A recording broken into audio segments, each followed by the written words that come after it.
Jesus is not highly reactive. He remains calm, and he does not engage in the accusations against him. He modeled honor to those who opposed him. And he even persuades the soldiers and the temple guards to let his disciples go because he wants to model honor to those entrusted to him. In John chapters 13 through 17, this is when Jesus has been preparing his disciples, and he explains to them, I'm going to be rejected by Jewish leadership. You need to already know this. I'm going to suffer and be killed, and I will rise again. In chapter 13, Peter even says to the Lord, I will die for you. He's a little overdramatic, I think. But Jesus washes their feet. He explains that he is the only way to the Father, and he promises the gift of the Holy Spirit and tells them, you're going to need to abide in me. He's been preparing for them. In chapter 17, he prays for them, and in chapter 18, he's captured. It's not a surprise to him. I want to read chapter 18, verses 1 to 9. After saying these things, Jesus crossed the Kidron Valley with his disciples, and he entered a grove of olive trees. Judas the betrayer knew this place because Jesus had often gone there with his disciples. The leading priests and the Pharisees had given Judas a contingent of Roman soldiers and temple guards to accompany him. Now with blazing torches, lanterns, and weapons, they arrived at the olive grove.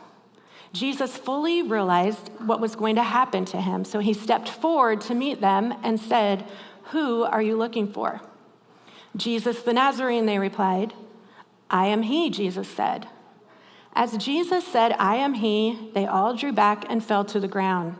And once more he asked them, who are you looking for? Again, they replied, Jesus the Nazarene. I told you, I am he, Jesus said. And since I'm not the one that you want, let these others go. He did this to fulfill his own statement. I did not lose a single one of those that you had given to me. I have 2 points to make to you out of John 18. The first one is this. Jesus' kingship models honor to all. He models honor to those who oppose him, and he models honor to those entrusted to him. John points out that, as do the other gospel writers, that the Roman soldiers and the temple guards, they came with weapons. That means that they were anticipating a fight. They were thinking there would be a struggle. They were maybe uncertain of how this was going to go down. And in Luke's gospel, we read that the disciples even ask Jesus, Lord, should we fight? And before Jesus can even respond, Peter slashes off the slave's ear. But what does Jesus do? He says, no more of this. He touches the man's ear and he is healed. Somebody who came to capture him. You see, Jesus is not highly reactive. He remains calm. And he does not engage in the accusations against him. He modeled honor to those who opposed him. And he even persuades the soldiers and the temple guards to let his disciples go because he wants to model honor to those entrusted to him. He responds confidently when he is asked, who are you looking for? When the religious leaders say they're looking for Jesus of Nazarene, he says, I'm he.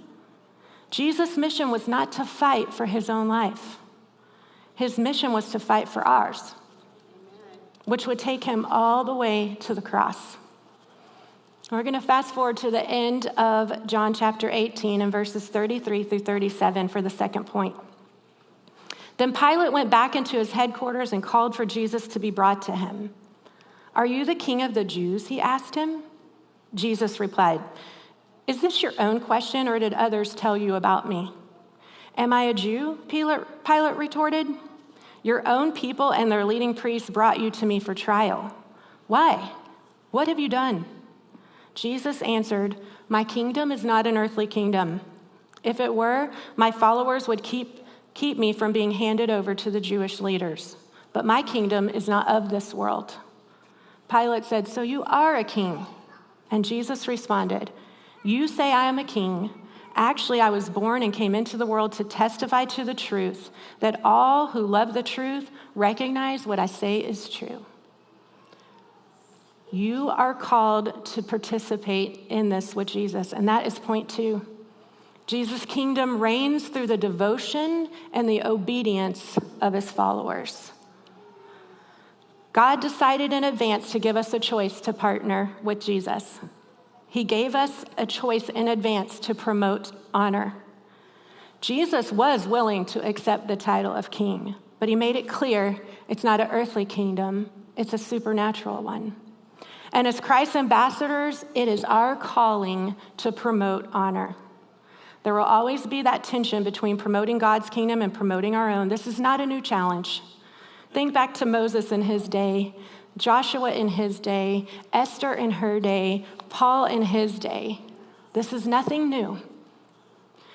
I think that's why Jesus says in Matthew 15, Isaiah was right when he prophesied about you. For he wrote, "These people honor me with their lips, but their hearts are far from me."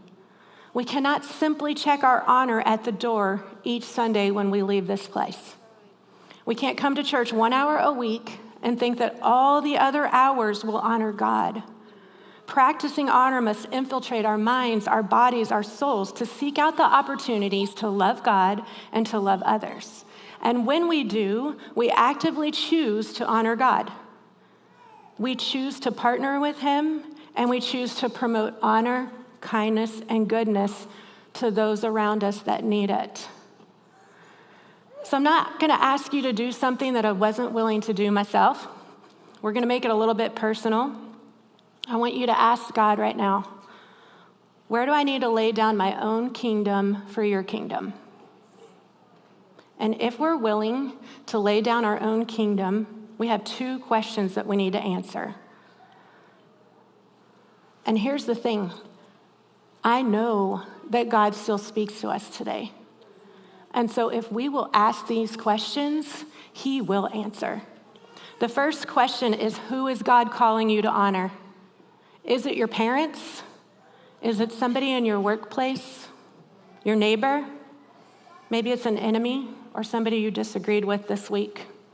But once he speaks to you on who he wants you to honor, I believe he wants to speak to you on what that might look like. So the second question is, how is he calling you to honor them? Did you hear him say, honor your parents? He may be asking you to listen to them, to consider their advice, and to help them with tasks. Also, he may be asking you to speak respectfully about them to others. Was it somebody in your workplace that he wants you to honor? He may be asking you to pray. Sometimes it's that simple. Pray for the people that you work with. Engage in constructive dialogue when you can. That is so much more helpful than destructive criticism. And it honors God. Maybe it's one of your neighbors or somebody that you do community life with. The Lord may be asking you to consider somebody's needs or volunteer for a ministry partner. But really, I think it also means to treat every person with dignity. I also think that a handwritten note goes a long way in today's world. And finally, maybe it's your enemy or somebody you've disagreed with. You see, if the Lord's asking you to honor them, he may be saying to you, I need you to respect diverse viewpoints. I need you to turn to wonder. If you feel judgmental about somebody, ask yourself, I wonder what brought them to this belief. I wonder who hurt them that in turn resulted in them hurting me. I wonder what my reaction teaches me about myself. As you pray, I want you to also ask the Lord to show you examples of this. He has done this morning for me. As Hector reminded us that each time we take communion, we're honoring Christ's sacrifice. He's working every single day, and he will get the glory when we notice, and he will get the glory when we actively participate.